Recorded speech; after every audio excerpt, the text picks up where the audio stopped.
Some weeks in Crate Diggin', you find records you expect, and then there's weeks like this one, where the finds are just all over the map. Today we got a grunge icon psychedelic solo trip, a feminist indie supergroup, a near mythical country rock obscurity, a French concept album drenched in taboo, and a boundary pushing jazz funk session. I really think you're going to enjoy these Friday finds, so let's drop the needle and dig in.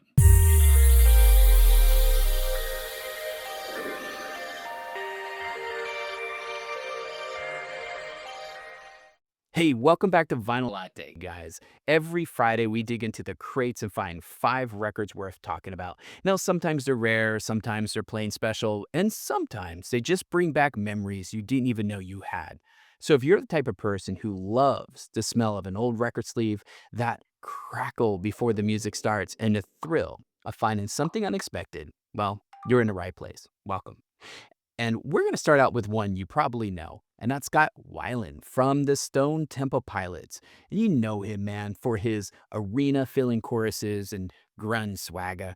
But this 12-bar blues, released in 1998, is him breaking every mold. You got psychedelic pop, lounge jazz, loops, theremin. I mean, there's even Sheryl Crow on accordion. I'm not kidding you. And if you haven't guessed it, the cover here is a nod to Coltrane's Blue Train.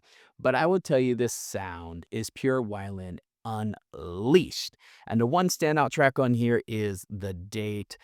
This was written when his marriage ended, capturing this raw, almost voyeuristic, emotional moment.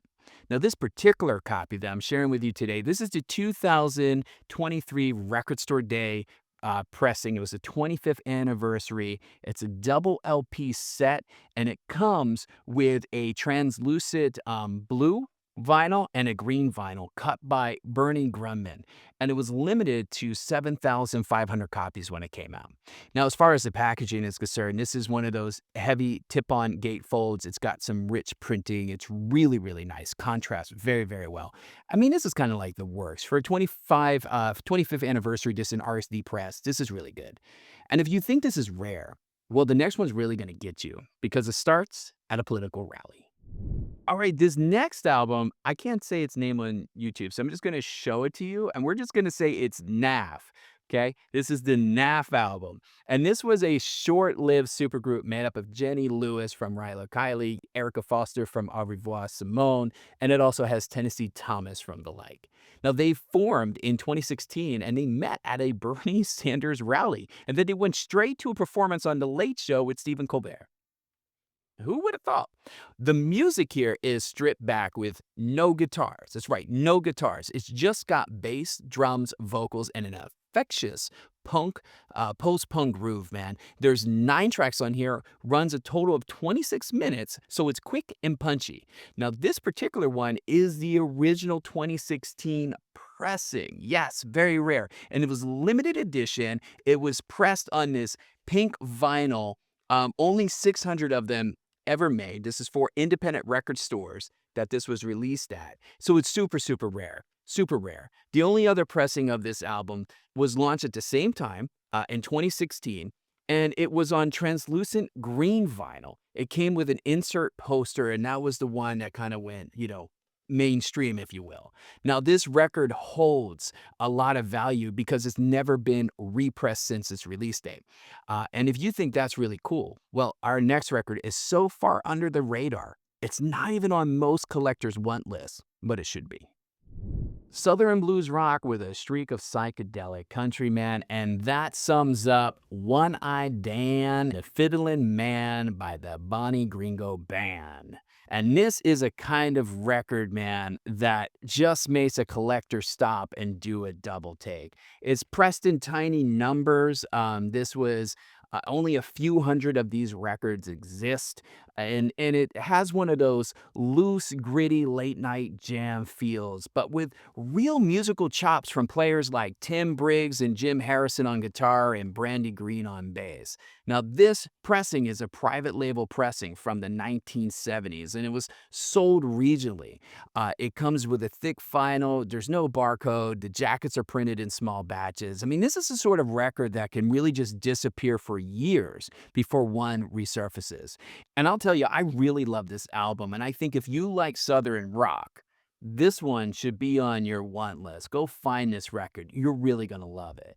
Now, yes, this is rare, and rare is one thing, but the next album on the list is so controversial that some households banned it entirely. Released in 1971, Histoire de Melody Nelson is a 28-minute concept album telling the story of a middle-aged man's infatuation with a teenage girl. It blends Gainsbourg's speak-sung delivery with this lush orchestra funk arranged by Jean-Claude Venier. And Gainsbourg was so taken with the fictional melody that he even named his publishing company after her. Now, this album's influence is massive and inspired artists like Beck, Portishead, and even the Arctic Monkeys. And this is the 2011 Light in the Attic reissue. Is pressed on 180-gram vinyl, mastered from the original master tapes, and put in this beautiful gatefold. Really, really well done.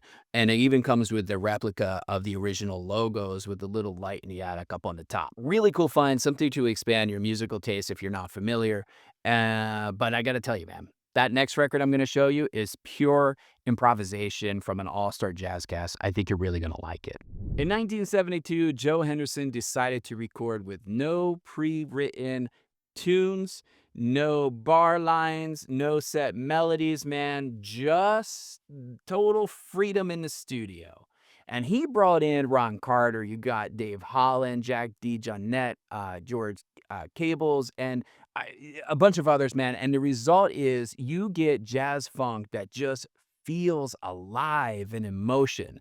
You got layers of overdubs and percussion swirls kind of in and out, creating something you could just completely get lost in. Now, this particular pressing is the original milestone pressing from the early 70s, complete with that Van Gelder stamp. You got the deep grooves on here, that warm, punchy sound you can only get from well-preserved vintage jazz records, man. Really, really love this one. And I got to tell you, every time you play it, you hear something new hiding in the mix. Really, really a treat. All right, that's this week's Friday Finds. We had 5 records from 5 completely different worlds. And which one is your favorite?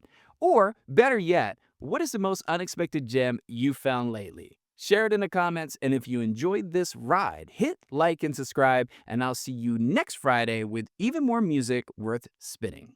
See you then.